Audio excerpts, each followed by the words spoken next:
Hi guys, it's me Andrea. I show you today a watercolor card I made. I'm drawing here something I saw in the morning. I got inspired by something I saw. I will show you the photo in a bit and start here to draw with my pencil. And that's actually my favorite pencil I use. It's from Faber-Castell, and I used it already when I was a child. It's around very, very long, and it is actually a lead holder. It's like a pencil, but not with wood, and you can replace the lead when it's used up. I will show you later how I sharpen it. So that's always people think, how do you sharpen that? It's in a different way, but I will show you later. So I really like that because it's very strong, and you waste wood, so, and it's a bit of a sentimental thing, isn't it? So okay, and this is my pit pen. Now I'm going over all my lines, and what I saw is actually it's a birch in a huge park, and it is, on the bottom still green and everything, but the tip is completely dead. Here you can see it, and I saw that, and I really liked it, and so I thought I might draw that down, and that's what I did here. Okay, I forgot to show you. I put some masking tape down, liquid down, because it's a birch, and I want to keep a bit of white on the trunk, of course. So start here with the leaves, but I thought it might be better to start with the trunks. And that's what I do. I use grey here. That's an Ecoline watercolor, and put over one color. I will go in for shading later. Go over the masking fluid, and it's dry now. So I rub it off with my fingers. So you can see the white left behind. And I will work on the shading then with different pencils or pens. So now I'll go on with my leaves down here. And what I do is, this is the Ecoline again. I use different shades of green to get impression of leaves. I'm not drawing them in single. No, definitely not. So, here I show you how I work with it. You can see the lead is what you would have in a normal wooden pencil, but how to sharpen it. Yeah, you have special sharpener for that. Two different holes, and I use here the small one, and that's how you get a nice fine tip. I really like it. It's a childhood thing, and I think it's so resourceful. I only work with holders. Here you can see you can have a really pointy tip. Okay, so going on, I wanted to have, of course, a bit going on the tip here. It would have been too empty. So what I do, I draw some chicks down.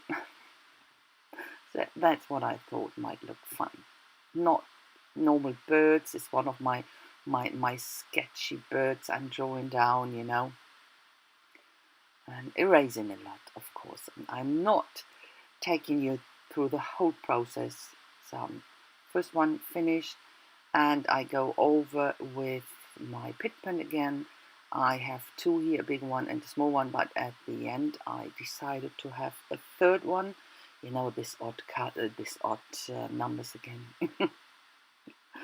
Yeah, okay.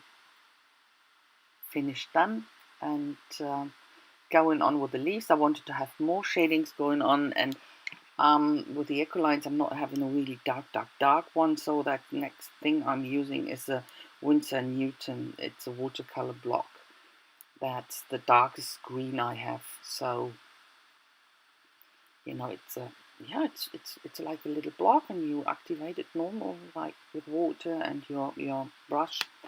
So, you can even draw with them, with the block, and then go over with water. For the colorizing of the chicks, I'm using here my clean color wheel brushes because of the fine tip. I feel much more comfortable with them to colorize something so tiny. I have to go over the lines again after I've finished and work on the eyes here. And then I use my Derwent ink pens here, to put some tiny, tiny, teeny, tiny white spots into the eyes.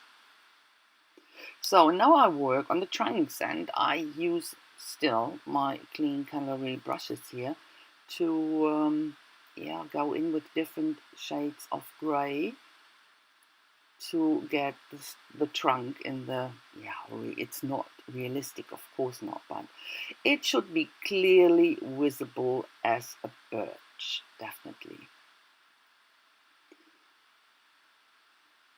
Still not enough. Oh no, I have to go in with my water tank brush, of course, for blending everything together, that I'm not having this obvious edges. So then I thought there is always a bit of brown even in a birch, so that's why I use here an ochre color and go in, blend it in again, but only a tiny bit. Don't overwork it. But then I was pretty happy with it. And I start with the background, and for that I wet the page first with water, and then I start with my eco lines again. I have here diluted blue on my craft mat. Go over it to one hour. I wanted to start with a very light background, and then the same color but undiluted to go around all the shapes here to create a bit more depth. At the very end, I blend everything sort of together. You will see the transition of the colors better in the close-up. So this is my framing. I really like to frame my little watercolor drawings, but sometimes I'm not having the gut to do that without having a reference with my pencil first. Sometimes it does, but sometimes it doesn't work for me. So, okay, now I matte it first on black to have a bit more depth, to the contrast. But then I pick up the colors from the card, use the yellow and the green, and that goes then down onto my card base. And here are the leftover paint I picked up with normal watercolor paper for the inside. So, and I show you that because my words are saying, a German saying is, die Spatzen pfeifen es von den Dächern. The meaning is, a little bird told me, in the same way. It's a whistleblower, the the whistleblower sparrows. And it's a little bird told me, and then inside you have, it's your birthday, yay! Oh, this is what I like to do. I write on plastic first to get a feeling if the place where I place it, if it's right or not. So that's what I really like to do. And then in the inside, du hast heute Geburtstag. It's your birthday today. And this is the close-up already. This is the German saying, die Spatzen pfeifen es von den Dächern. It's something like the sparrows are whistling it from the rooftops. And okay, so that's it. I hope you like it. If so, please don't forget to leave a thumbs down and even a comment. Would make me happy. Thanks a lot for watching, guys, and I hope I will see you soon with my next project. Have a fantastic time, guys. Bye bye.